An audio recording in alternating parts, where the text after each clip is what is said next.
Welcome to the Canton Area Heritage Center. I am Cheryl Jan, a current board member, also founding member of the museum, and we are continuing our series of Canton's compelling history. The agriculture room is where we are today and is the latest area of exhibits in the museum. It contains historical items and records of the longest lasting industry of Fulton County, and that is farming, and also the significance of farm families and their impact on our communities. Just to give you a little back history, Isaac Swan is credited with laying out the town of Canton in 1825. In fact, we just celebrated the Canton's bicentennial last year in 2025. To assist newcomers way back then, Swan and his brother-in-law, Nathan Jones, built a cabin called Swan's Catch-All, which served as a temporary shelter as people came into Canton and while they were building their own house. This area grew steadily. The 1870 census recorded a population of 3,325 persons. So what prompted the settlement in West Central Illinois? An artifact included in the agriculture room is this land warrant of 40 acres recorded for Samuel Yoakum in September of 1852. Military tracts in the Illinois Territory. The statehood happened in 1818, but in 1812, Illinois was still a territory and under the jurisdiction of the U.S. government. So because the federal government didn't have enough money to pay the veterans of the war, they offered them military tracts of land in Illinois. And if you bought a tract from a veteran, you would pay $1.25 an acre, or $100 would buy you 80 acres of Illinois prairie land. In the research we did, we found that approximately 1/3 of the land purchases in Fulton County originated from these military tracts. So now Janice Dare Brewster will share how we researched and found the earliest farm families in Fulton County. Hello, I'm Janice Dare Brewster. I was born and raised in Canton on Dare Farms that you'll see in just a little while being featured in our presentation. I've been volunteering at the museum since 2023, and when I toured the museum the first time, I noticed there was no agriculture. The International Harvester was featured, which came and left Canton. The dairies, which came and left. Cigar making, which came and left. Mining, which came and left. But agriculture was here from the beginning and still continues today. It was at my suggestion that we started the project of featuring agriculture. So I obtained a list of sesquicentennial farms, or 150-year farms. And what that means is they've been continually in the same family for at least 150 years. All I had was a list of last names, towns, and townships. So I contacted the Illinois Department of Agriculture in hopes of finding out addresses or phone numbers, or at least first names of the owners of the property. They told me that it was private information and they were not able to give me any information.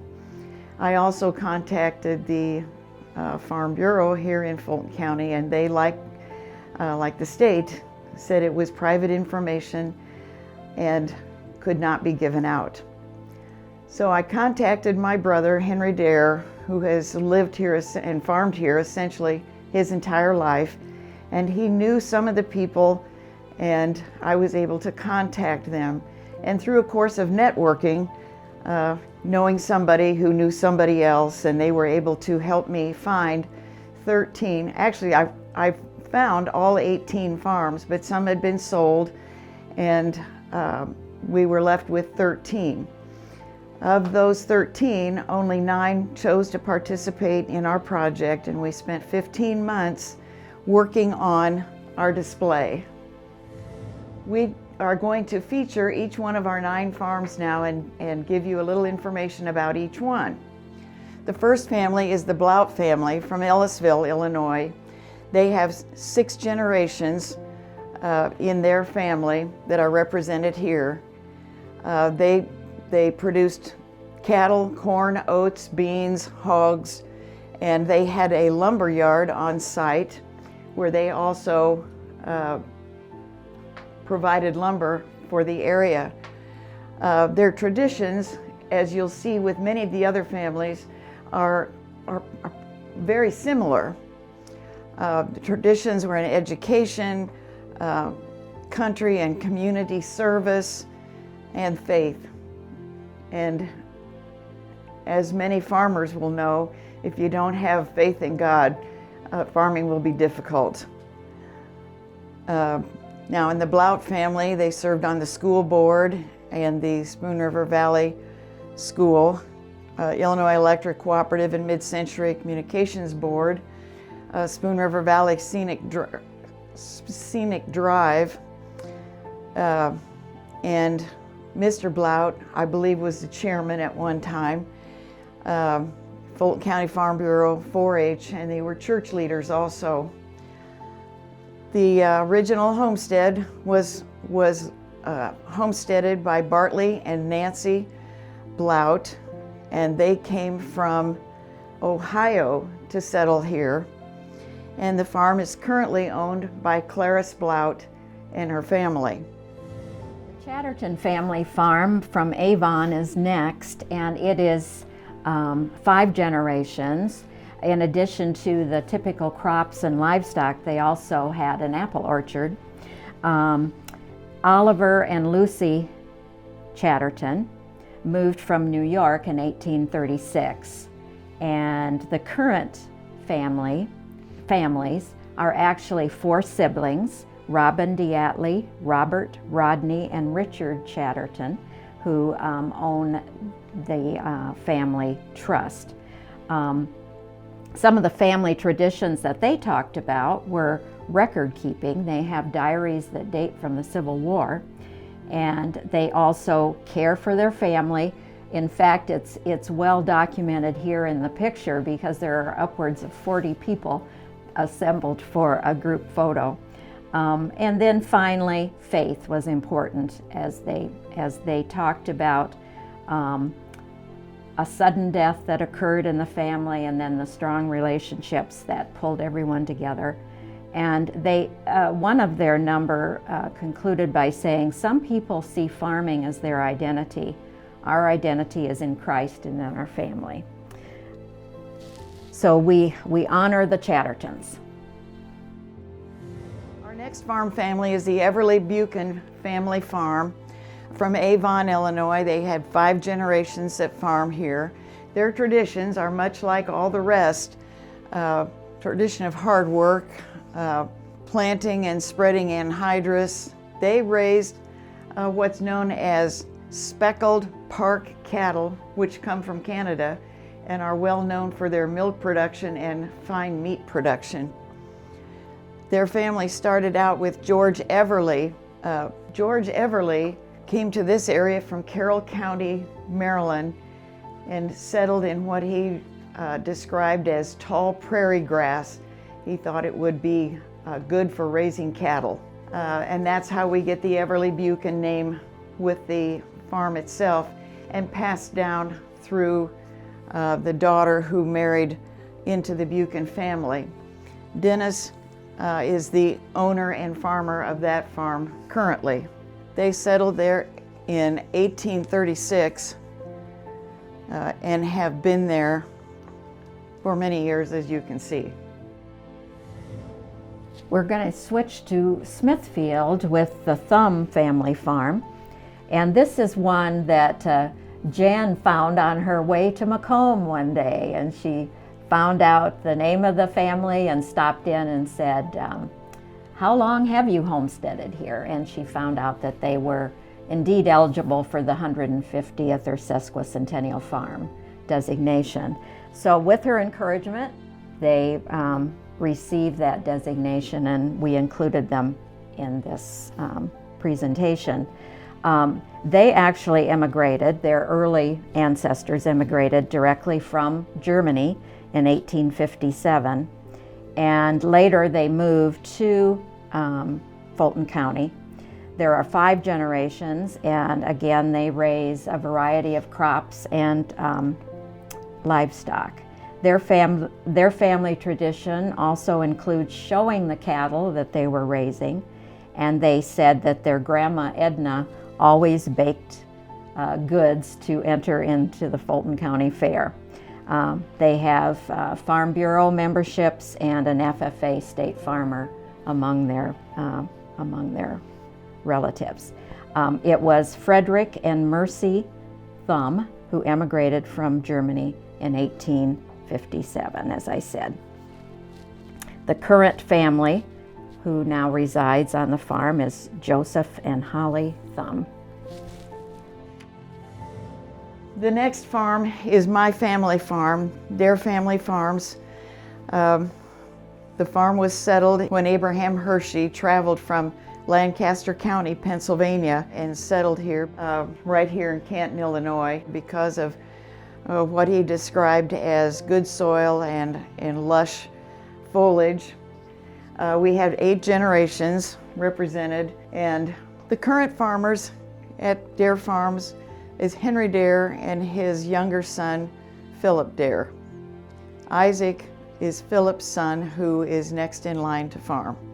And like so many others, this farm has produced similar products: hogs, cattle, soybeans, oats, chickens, eggs, and garden produce. Our traditions were very similar to everyone else's: service to community and to faith. We have 2 state farmers pictured here, my brother and my nephew. My family participated in agricultural organizations, including FFA, agriculture. My dad and my brother were both involved in the Ag Council here in town. My brother served 20 years on the Spoon River College Board of Trustees, and my great nephew, who you see there, is next in line to farm the farm. And we oftentimes had dinner on Sunday after church with my great-grandmother, who always served cream-style corn. One comment that Phil often makes from the lower picture is that what it takes to farm is 6 inches of good topsoil and sun and rain at the right time. The Williams family farm in Smithfield is our next family. They were also, in addition to all the crops and livestock, they were well known for horses as well. Their traditions include faith, service to community, volunteerism, and commitment to the United Methodist Church, which they specified. They have included leaders in 4-H, FFA, the Spoon River Electric Board, the Telephone Board, Harris Township, and many church committees. The ancestor who emigrated here was John and Nancy Williams, and they moved from Moores Hill, Ohio in 1847. The current farm family is Dan and Nancy Williams, and their son Daniel is a farming partner. The Randolph family is our next farm. They also have a Canton address, and they, like so many others, raised grain, hogs, cattle, and chickens. And their traditions also include faith, support of education. They have is a building on the square, the Randolph building, which is associated with their family. The thing about this family is everyone's middle name is Fitz. At one time, Fitz was more a part of the last name, but continues to be the middle name of all the men born into that family. The current farmers include Phil Randolph, his son Rye, and his son Grayson. Grayson is involved in FFA with Isaac, from the Dare family. They are good friends. The Roberts family farm is located in Bryant, Illinois. There are 6 generations. Some of the family traditions that were mentioned as we did interviews with them were of faith and service to country, hard work, and resilience. A member of their family served in the military. They have had several members who survived illnesses and accidents. Wives working with husbands, sorting livestock, running equipment, and tending large gardens were also mentioned. The first of the family was William Hummel, who moved from Kentucky to homestead in Bryant. His daughter, Anna, married Onslow Gaines Roberts, and the current family farming is Kevin and Nancy Roberts. Our last farm is the Marbill Stevens family, and the reason it is labeled as such is when the farm was passed down to the last 2 siblings, they took the part of the first names of each of the siblings, and Marcia and Bill, and made it Marbill Stevens family. They have 5 generations and are located in Astoria. Their production is, like so many, grain and livestock. Their traditions include showing of cattle, and I did see a silver bowl from the state fair, so that's a pretty good prize. And they had Sunday dinner with Grandma. Their lineage includes the couple that homesteaded the land, James and Margaret Stevens. They came from Kentucky, and the farm is currently owned by Marcia Stevens Breeden and William Stevens. They are the siblings on the farm. On the farm, everyone had a job, and the women's job, as you might think, would be cooking, cleaning, and raising the children. However, on the farm, it also included field work, gardening, and care of livestock. As you can see here, we have a wooden table, which would have been typical of the time, and some kitchen utensils, the egg beater, a wooden rolling pin, a food mill or grinder, and we have some lavender, which probably the woman of the house raised and cut and used for fragrance within the home. An apron, which was typical of all of them, and no farm was complete without the typical straw hat. Community quilting was also very important, and it was a community activity. So we actually have 2 quilts that have been donated, and very often they would be done in a group, and this particular one was done with the idea that they were giving it to a newlywed family or newlywed couple in London Mills. And the dates and the names have been handwritten and then embroidered on each of the squares. This came from Nancy Kroll of Wheaton. We also have a hand-built cradle that has been donated. It originated in Astoria and was built by the grandfather and father of a newborn. And I believe there were 4 generations of bakers from Astoria who have used the cradle. It had traveled out to North Carolina, and the family decided they wanted to return it to the home area. So we are the lucky recipients of that beautiful cradle. I volunteer at the Helping Hands retail store in Canton, and when I was there one day, this wooden churn came in as a donation, and I was fortunate enough to acquire it as a donation from that store. It is one that would have been used to make butter. The plow that you see here, the IH plow, was donated by Eastview School, which was received in 1979 from International Harvester, Canton Works employees, and offered to the museum for permanent exhibit. Another group of artifacts that we have been fortunate to receive are some wonderful hand-sewn sesquicentennial costumes that were done by, this one that I'm holding is Cheryl and Max Scott's donation, and it was for their daughter.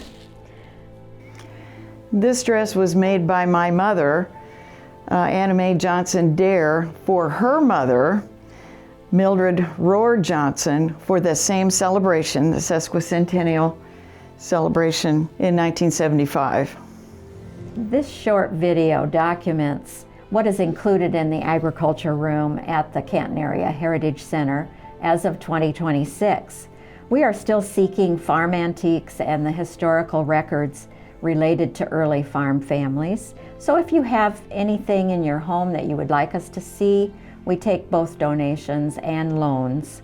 And you can contact us on Facebook, search for Canton Area Heritage Center, or on our Canton's webpage, which is www.cantonillinois.org. In conclusion, Janice is going to read a statement that was written in a Forgotonia Times article, which sums up both the importance of agriculture and the importance of preserving our farm heritage. In honoring these families, the exhibit pays tribute to tradition and has not only weathered time, but has nourished it. Agriculture may be the oldest industry in Fulton County, but thanks to the Heritage Center, it feels more vital and alive than ever. And thank you for watching.